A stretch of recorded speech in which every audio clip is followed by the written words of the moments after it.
Hey again. Let's find out what happens to Miggery Sow. Certainly her life is going to get better. It can't get much worse. Chapter 25, A Vicious Circle. Miggery Sow called the man who purchased her uncle, as he said she must. And also, as he said she must, Mig tended Uncle's sheeps and cooked Uncle's food and scrubbed Uncle's kettle. She did all of this without a word of thanks or praise from the man himself. Another unfortunate fact of life with Uncle was that he very much liked giving Mig what he referred to as a good clout to the ear. In fairness to Uncle, it must be reported that he did always inquire whether or not Mig was interested in receiving the clout. Their daily exchanges went something like this. Uncle: I thought I told you to clean the kettle. Mig: I cleaned it, Uncle. I cleaned it good. Uncle: That's filthy. You'll have to be punished, won't you?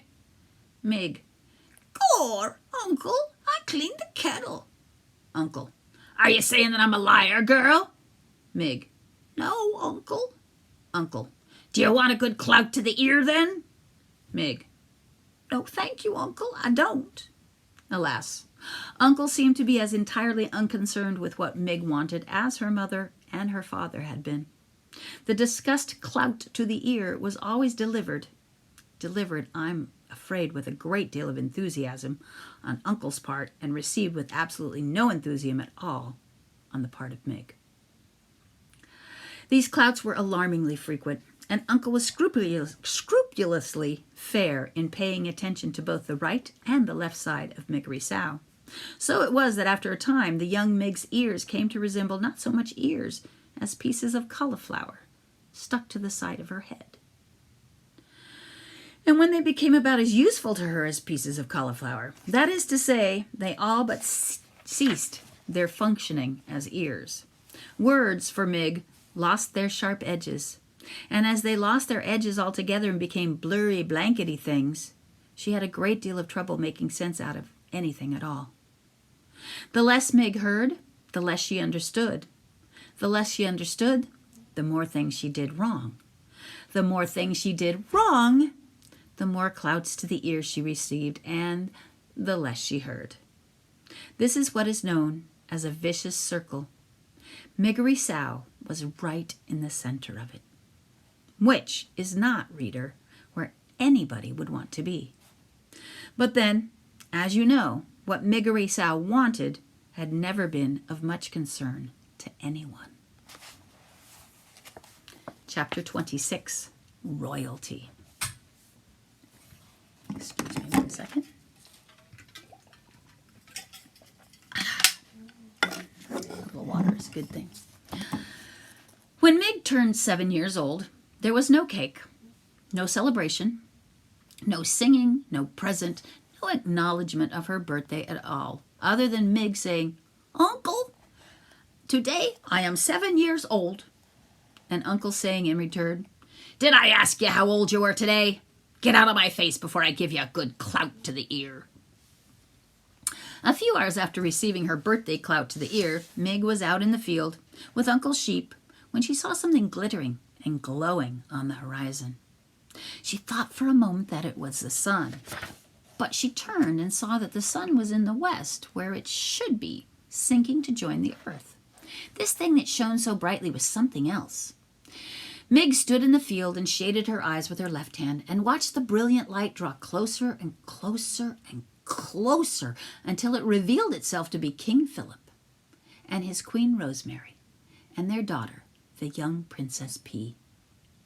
The royal family was surrounded by knights in shining armor and horses in shining armor, and atop each member of the royal family's head there was a golden crown. And they were all, the king and the queen and the princess, dressed in robes decorated with jewels and sequins that glittered and glowed and captured the light of the setting sun and reflected it back. Gore, said Meg. The Princess P was riding on a white horse that picked up its legs very high and set them down very daintily. The P saw Mig standing and staring, and she raised her hand to her. Hello, the Princess P called out merrily. Hello, and she waved her hand again. Meg did not wave back. Instead, she stood and watched.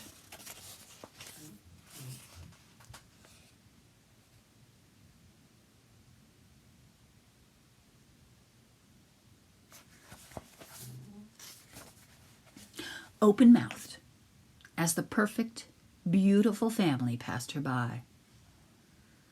"Papa," called the princess to the king, "what is wrong with the girl? She will not wave at me."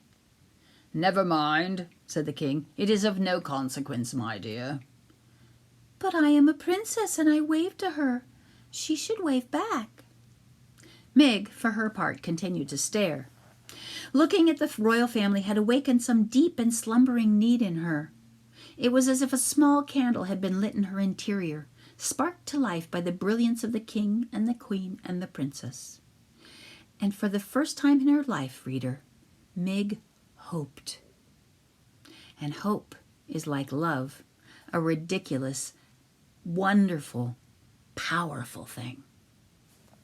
Meg tried to name this strange emotion. She put a hand up to touch one of her aching ears, and she realized that this feeling she was experiencing, this hope blooming inside of her, felt exactly the opposite of a good clout. She smiled and took her hand away from her ear. She waved to the princess. "Today's my birthday," Meg called out. But the king and the queen and the princess were by now too far away to hear her. "Today," shouted Meg, "I am 7 years old." Chapter 27. A Wish. That night, in the small dark hut that she shared with Uncle and the sheep, Meg tried to speak of what she had seen. "Uncle," she said. "I saw some human stars today." "How's that?" "I saw them all glittering and glowing, and there was a little princess wearing her own crown and riding on a little white tippy-toed horse." "What are you going on about?" "I saw a king and a queen and a itty-bitty princess," shouted Meg. "So?" shouted Uncle back. "I would like," said Meg shyly. "I wish to be one of them princesses." "Ha!" laughed her uncle. "Ha! An ugly, dumb thing like you? You ain't even worth the enormous lot I paid for you. Don't I wish every night that I had back that good hen and that red tablecloth in place of you?" He did not wait for Meg to guess the answer to this question. "I do," he said. "I wish it every night. That tablecloth was the color of blood, and that hen could lay eggs like nobody's business." "I want to be a princess," said Meg. "I want to wear a crown." "A crown?" Uncle laughed. "She wants to wear a crown." He laughed harder. He took the empty kettle and put it atop his head. "Look at me," he said. "I'm a king. See my crown? I'm a king just like I always wanted to be. I'm a king because I want to be one." He danced around the hut with the kettle on his head. He laughed until he cried. And then he stopped dancing and took the kettle from his head and looked at Meg and said, "Do you want a good clout to the ear for such nonsense?" "No, thank you, Uncle," said Meg. But she got one anyway. "Look here," said Uncle after the clout had been delivered.